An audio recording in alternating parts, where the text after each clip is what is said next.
Mr. Tharoor, this is the last leg of your visit. You're wrapping it up, perhaps the most important one as well.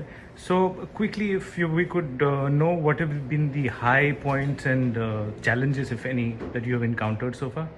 Challenges, fortunately, very few. The one exception probably would have been Colombia, where we discovered that they had issued a somewhat unhelpful statement expressing heartfelt condolences to the victims in Pakistan of our strikes on that first night. That was very surprising and disappointing, and I said so at the press conference, which happily happened on the very first day. Soon after we arrived, our first event was a press conference. So I took this opportunity to express publicly, and that became a bit of a story. I also met that night at a private dinner the director dealing with Asia and Pacific in the ministry, explained our concerns. Next morning, when we met the acting foreign minister, they said we were withdrawing the statement. So that, in a sense, if you like, was a challenge overcome, and not just a challenge. Otherwise, by and large, I can't say we've been facing too many challenges. There's been tremendous receptivity to our message. And whenever there were any questions, they were very, very willing to accept our clarifications, our point of view. And by and large, we seem to have received in all 5 countries, including the US because of our meetings on Capitol Hill today, we seem to have received unconditional solidarity in our fight against terrorism and complete understanding for why Operation Sindoor was necessary and the way in which we conducted it. So in this whole trip, you have personally been at the center of the attention, particularly also because of how your own party members have at certain points criticized on some of the statements you made. Now you're going back home. What will your message be to those party leaders? I think, frankly, when one is doing the nation's service, I don't think one needs to worry too much about these things. I noticed that my friend Salman Khurshid has asked the question, is it so difficult to be a patriot in our country these days? And I think anybody who sort of considers that working in the national interest is some sort of anti-party activity really needs to question themselves rather than us. But, you know, I honestly feel at this point in time that we are focused on a mission here, and we don't really need to spend too much time worrying about what is said or not said in the heat of the moment by various individuals, because for us the focus really is on this much larger and more important message. When the time comes, we'll deal with all these matters. So all sort of social media is buzz about Shashi Tharoor, what he's going to do when he comes back to India. Will he be continuing to be with Congress? Will he join the BJP? What is the next thing for him? I'm an elected member of Parliament. I have 4 years left of my term. I don't know why there is any question to be asked at the moment. Rahul Gandhi, your leader, has also sort of criticized the Prime Minister on Trump, saying that he just got one call and that was it. Your message here has been completely different. So how would you reconcile with that? In a democracy, and this is normal, parties will contend, criticisms will be expressed, demands will be made, points of view will be laid out. We are not here on a party political mission. We are here as representatives of a united India.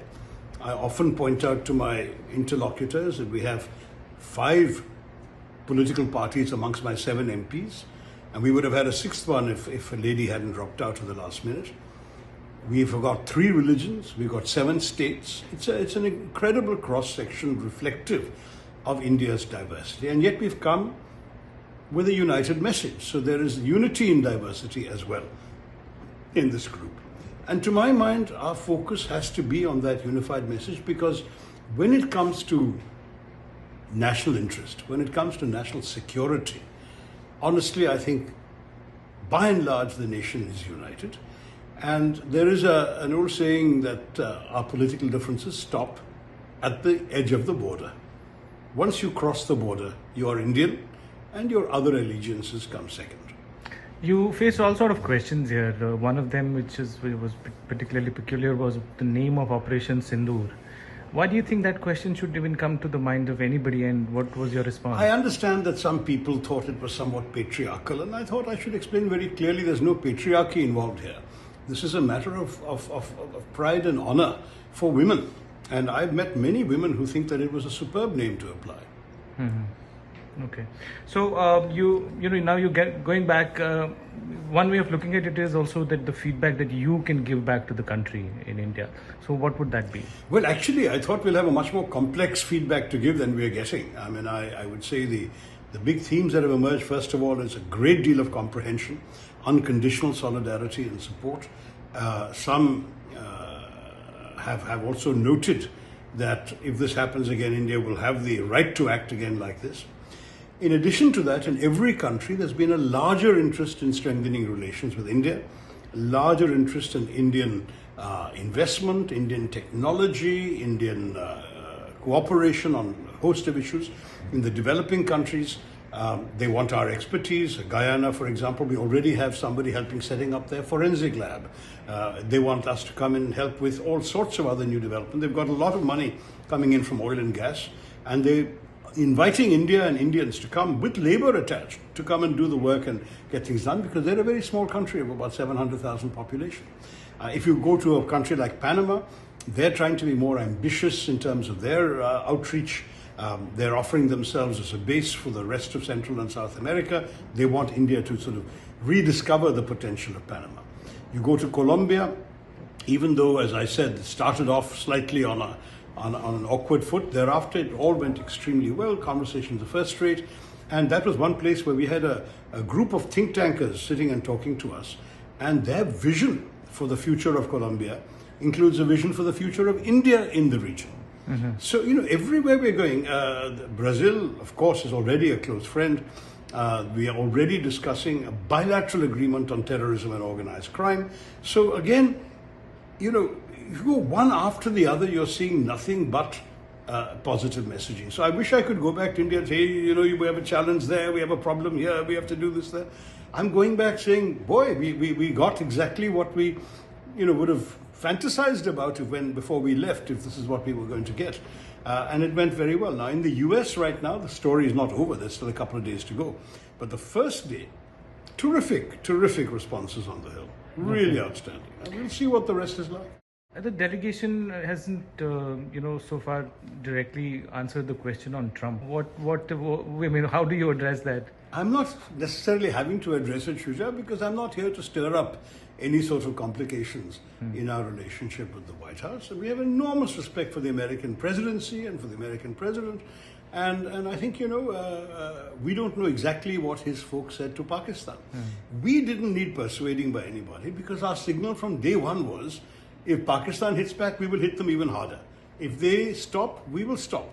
We said that from the first day, we said it on the last day. The whole thing lasted only about 88 hours. So from our point of view, there was no need to ask us to stop, because we were going to stop as soon as Pakistan did. Of course, they may have talked to Pakistan, they may have said various things to Pakistan. We will never know what was said, because that's between them and Pakistan. And that may well explain a lot of what is coming out in Washington, but I can't tell you, because I'm not Pakistani and I'm not American. Well, last thing, there has been a terrible accident in Bangalore. Oh yeah, people have lost lives. You tweeted also about it. Yes. What would you have to say about that? I think it's absolutely tragic. I mean, the saddest thing about the excitement and buzz of our population is that we are not terribly good at crowd control, whether it's in melas or festivals, whether it's in religious gatherings, or in this case, a cricket celebration. When you read of loss of life, you feel such sadness, because this is so unnecessary. But I just can't. I just can't say more than that, other than my heart really goes out to the families. Imagine sending your young son out, expecting him to be cheering for his favorite team, and he comes back as a lifeless corpse. You can imagine the families, what they're going through. I'm really, really pained by it. It's so very sad. And I think somehow or the other we'll have to develop different approaches, crowd management, crowd control, numbers in certain places and so on. Paradoxically, because we're such a populous country, we take pride in the fact that largest this in the world, largest stadium, largest festival, largest religious gathering, everything is largest in India. We shouldn't also have the largest numbers of people dying in stampedes. So would you have any advice for your colleagues who are running that state?